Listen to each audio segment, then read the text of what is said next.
এক গ্রামে এক অলস ব্যক্তি থাকতো। সে এতটাই অলস ছিল যে তার কোনো কাজই সে সময় মতো করতো না।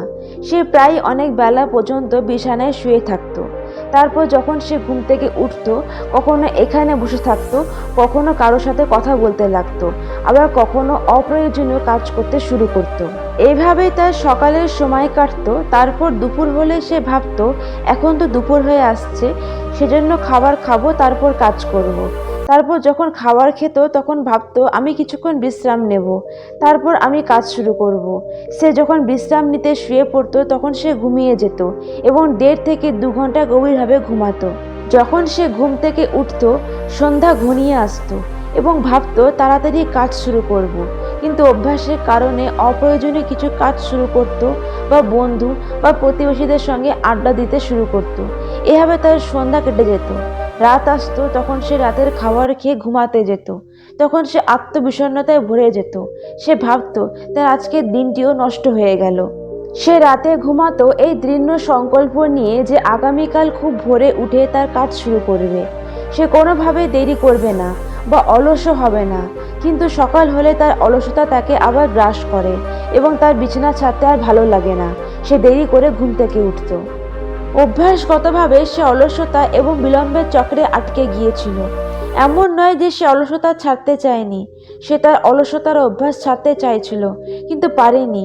তার কাজ ফেলে রাখার অভ্যাসে তার পরিবারের সদস্যরা তারপরে খুব বিরক্ত ছিল, কারণ তার সংসার চালানোর জন্য প্রয়োজনীয় কাজগুলি ফেলে রাখত। কৃষিকাজই ছিল তার আয়ের একমাত্র উৎস, কিন্তু সে চাষের কাজও ঠিকমতো করতো না।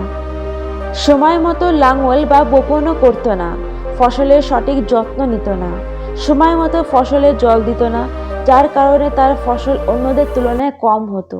সেই কারণে সে তেমন আয়ও করতে পারত না। বাড়িতে অর্থের অভাবে তাকে প্রায় স্ত্রীর রাগের সম্মুখীন হতে হতো, যার কারণে সে খুব মন খারাপ করতে লাগলো। সে চাইলেও তার মানসিক অলসতা ভাঙতে পারেনি।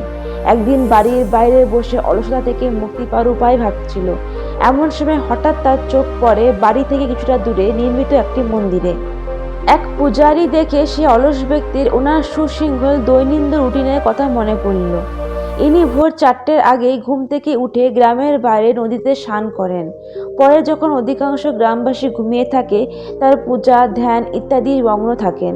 যখন সকাল হয় এবং গ্রামবাসীরা প্রতিদিনের রুটিনে অংশগ্রহণ করে, এই পূজারী তার মন্দির চত্বর পরিষ্কার করেন। ওনার প্রধান দৈনন্দিন কাজগুলি শেষ করার পরে ভিক্ষার জন্য গ্রামে গিয়ে ভিক্ষা নিয়ে আসেন এবং নিজের খাবার রান্না করেন। খাবার খাওয়ার পর তিনি বিকেলে ধর্মীয় শাস্ত্র অধ্যয়ন করেন।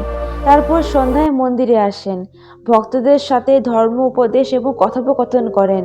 সন্ধ্যায় আরতি করেন। তারপর মন্দিরের বাকি কাজগুলি রাতে তাড়াতাড়ি শেষ করেন এবং সময় মতো ঘুমাতে যান। সে ভাবল, তিনি কিভাবে এত সুশৃঙ্খল এবং কঠোর পরিশ্রমী থাকতে পারেন। তিনি বছরের পর বছর ধরে এমন ব্যস্ত দৈনন্দিন রুটিন অনুসরণ করেন। কিছুক্ষণ এই ধরনের প্রশ্ন নিয়ে চিন্তা করার পর সেই ব্যক্তিটি সেই পূজারীর কাছে যাওয়ার এবং তার অলসতার কারণ খুঁজে বের করার সিদ্ধান্ত নেয়। সে সেই মন্দিরে পৌঁছায়, সে পূজারীকে প্রণাম করে আর বলে, মুনিবর, আমি আমার একটি খুব বড় সমস্যা নিয়ে আপনার কাছে এসেছি। পূজারী বললেন, তোমার সমস্যা কি, যাকে তুমি এত বড় বলে মনে করো? সে অলস ব্যক্তি তার পুরো ঘটনাটি বর্ণনা করল আর বলল, আমি খুব অলস এবং আমার কাজ আমি ফেলে রাখি। আমি সকালে দেরি করে ঘুম থেকে উঠি এবং তারপর অপ্রয়োজনীয় কাজে আমার সকালের সময়টা নষ্ট করি। পরে আমি আমার গুরুত্বপূর্ণ কাজগুলি সারাদিন পিছিয়ে রাখি এবং আমার সারাদিন এভাবে নষ্ট হয়ে যায়। এবং যখন রাতে আসে তখন আমি অপরাধী এবং দুঃখিত বোধ করি যে আমি এভাবে সারাদিন নষ্ট করেছি। কিন্তু পরের দিন আমি একই ভুল পুনরাবৃত্তি করি এবং আমার সময় নষ্ট করি। এই সমস্যার চক্র থেকে আমি বের হতে পারছি না। অনুগ্রহ করে আমাকে এই সমস্যা থেকে মুক্তির পথ দেখান। আমার আপনার সাহায্যের প্রয়োজন। আমি অনেক আশা নিয়ে এসেছি। সে অলস ব্যক্তির কথা মনোযোগ দিয়ে শোনার পর পূজারী বললেন, অলসতা হলো এমন সুখ যা আমাদের শুধু দুঃখ দেয়। কাজ বা পরিশ্রম করার সামর্থ্য থাকা সত্ত্বেও সেই কাজ না করা বা করতে না পারাকে অলসতা বলা হয়। তোমার অলসতার সবচেয়ে বড় কারণ হলো তোমার খারাপ সকালের রুটিন। কারণ তুমি তোমার মূল্যবান সকালের সময়কে অকেজো কাজে নষ্ট করো, যার কারণে তোমার দিনের শুরুটা নষ্ট হয়ে যায় এবং তারপর দিন যত যায় তুমি অনুভব করতে শুরু করো যে আজ তোমার সময় শেষ হয়েছে। তাহলে তোমার মন আরও বেশি অলস এবং দেরি করতে শুরু করে, যার ফলে তোমার বাকি সময়ও নষ্ট হয়ে যায়। তোমার সকালকে জয় করতে শিখো। তুমি যদি তোমার সকালের সময়কে ভালোভাবে ব্যবহার করতে শিখো, তবে তোমার বাকি দিনগুলি সহজ হয়ে যাবে। কিন্তু সকাল জয় করা এত সহজ নয়।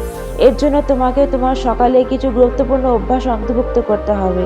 সকালে রুটিন করো এবং সেগুলি অনুসরণ করো।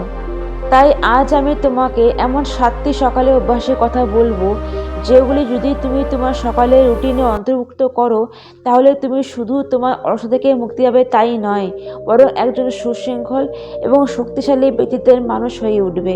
তাই এই 7টি অভ্যাস সম্পর্কে মনোযোগ সহকারে শোনো। সকালের প্রথম অভ্যাস যা তোমায় গ্রহণ করতে হবে সেটি হলো ধ্যানের অভ্যাস। ধ্যান মানসিক শক্তির বিকাশে সাহায্য করে। যদি তুমি প্রতিদিন সকালে বসে 10 থেকে 15 মিনিটের জন্য শুধুমাত্র তোমার শ্বাসের উপরে মনোনিবেশ করো, তাহলে দেখতে পাবে তোমার মধ্যে অনেক বড় পরিবর্তন এসেছে। তুমি দেখবে যে তুমি সারাদিন শান্ত, সুখী, সচেতন থাকবে। যে কাজই করবে না কেন পূর্ণ একাগ্রতার সাথে করবে এবং এর জন্য তোমার বর্তমান জীবনযাপন করা খুব সহজ হয়ে উঠবে। তাই এটি একটি খুব সহজ কিন্তু খুব কার্যকারী অভ্যাস।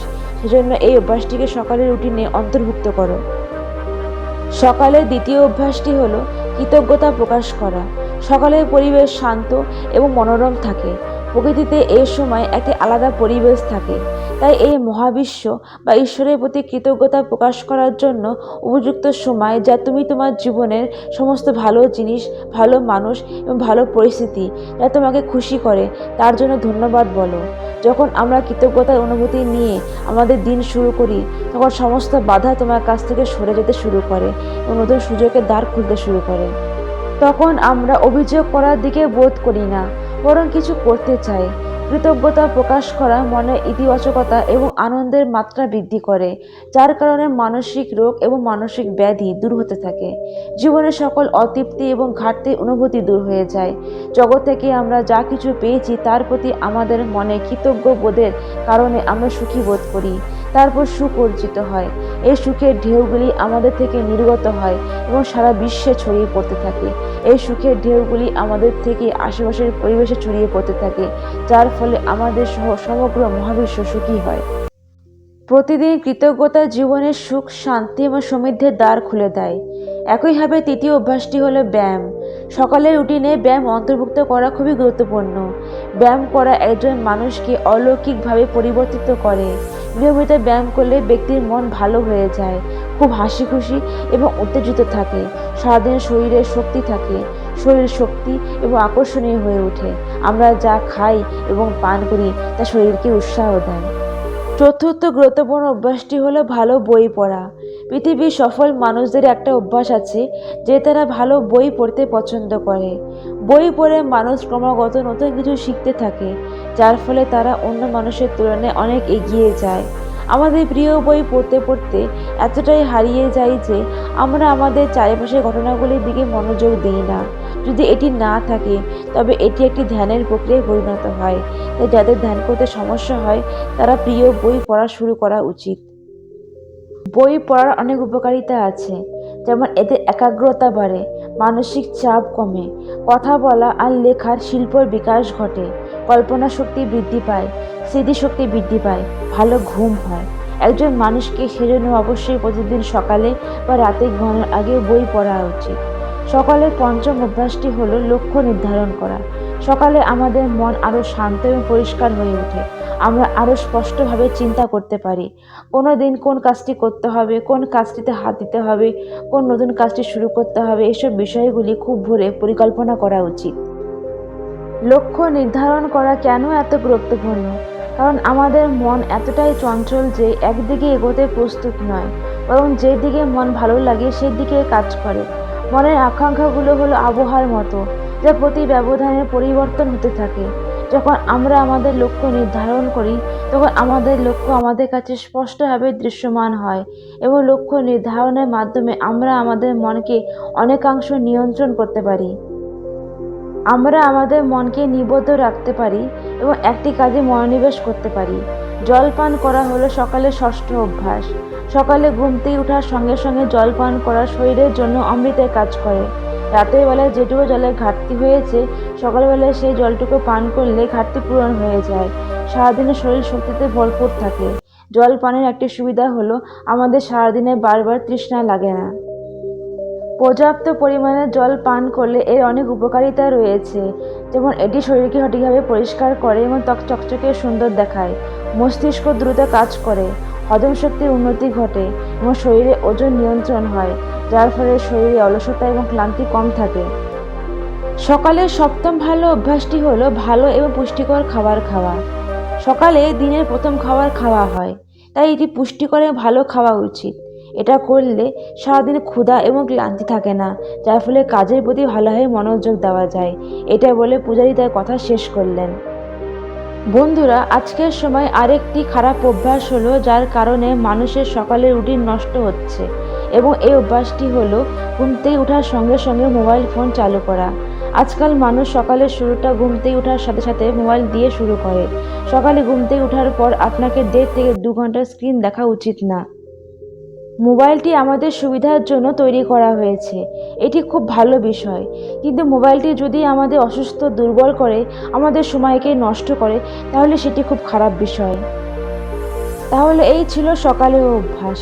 যদি আপনি এটি আপনার সকালের রুটিনে অন্তর্ভুক্ত করেন, তবে আপনার সকালটিও খুব ভালো হবে, পাশাপাশি আপনি আপনার জীবনে খুব সফল এবং সুখী হবেন।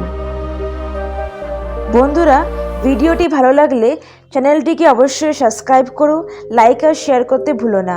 ভিডিওটিকে শেষ পর্যন্ত দেখার জন্য অনেক অনেক ধন্যবাদ।